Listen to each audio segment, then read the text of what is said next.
ನಮ್ಮ ಮನೆಯಲ್ಲಿ ದಿನವೂ ಮಿರುಗೋ ಚೈತ್ರವೇ, ಬೆಳದಿಂಗಳ ಈ ಪ್ರೀತಿ ಕರಗಲು ಸಾಧ್ಯವೇ?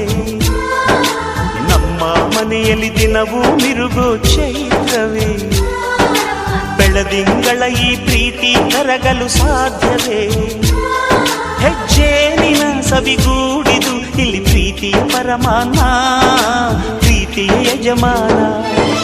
ನಮ್ಮ ಮನೆಯಲ್ಲಿ ದಿನವೂ ಮಿರುಗೋ ಚೈತ್ರವೇ, ಬೆಳದಿಂಗಳ ಈ ಪ್ರೀತಿ ಕರಗಲು ಸಾಧ್ಯವೇ?